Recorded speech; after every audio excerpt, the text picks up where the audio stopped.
Dear Esther, the morning after I was washed ashore, salt in my ears, sand in my mouth, and the waves always at my ankles, I felt as though everything had conspired to this one last shipwreck.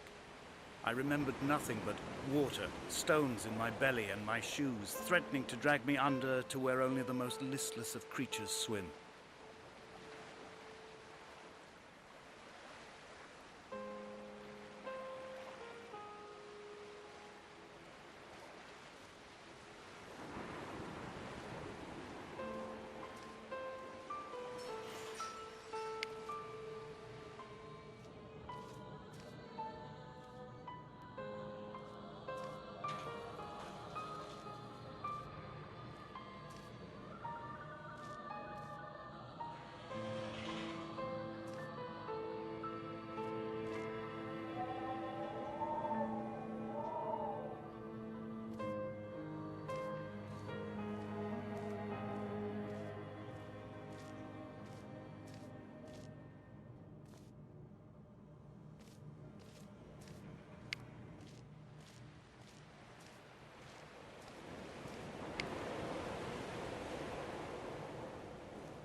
There was once talk of a wind farm out here, away from the rage and the intolerance of the masses.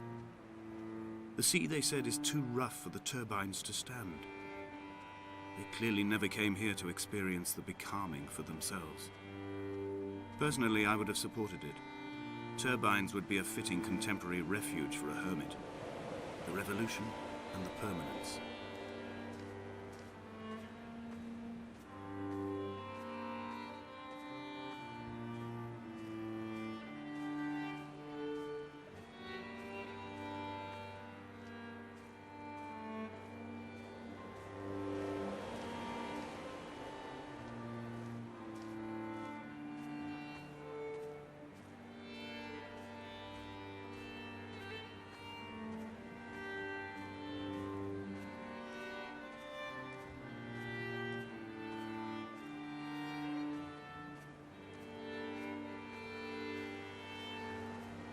A wonderful sight. The moon cresting the junction between the cliff path and the stone circle. It cast a shadow of the ridge across the beach, all the world as if you had signed your name in untidy handwriting.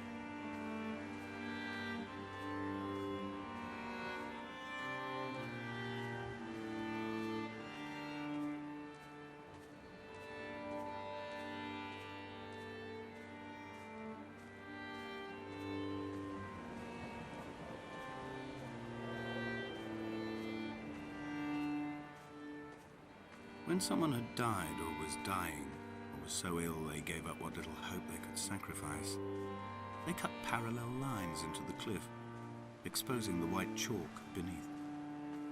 You could see them from the mainland or the fishing boat, and know to send aid or impose a cordon of protection, and wait a generation until whatever pestilence stalked the cliff paths died along with its hosts. My lines are just for this: to keep any would-be rescuers at bay. The infection is not simply of the flesh.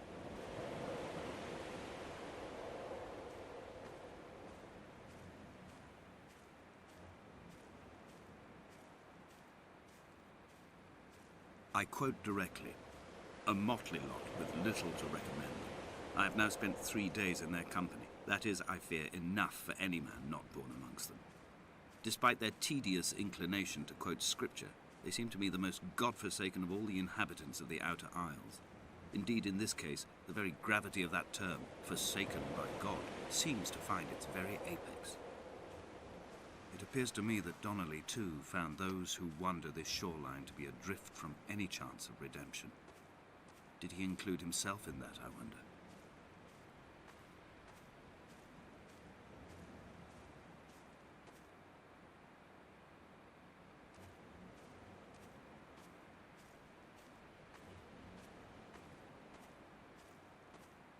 Dear Esther, I met Paul.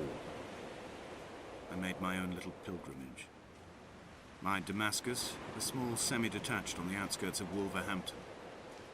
We drank coffee in his kitchen and tried to connect to one another. Although he knew I hadn't come in search of an apology, reason, or retribution, he still spiraled in panic, thrown high and lucid by his own dented bonnet. Responsibility had made him old. Like us, he'd already passed beyond any conceivable boundary of life. I would leave you presents outside your retreat, in this interim space between cliff and beach. I would leave you loaves and fishes, but the fish stocks have been depleted and I've run out of bread. I would row you back to your homeland in a bottomless boat, but I fear we would both be driven mad by the chatter of the sea creatures.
Come back.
He still maintains he wasn't drunk, but tired.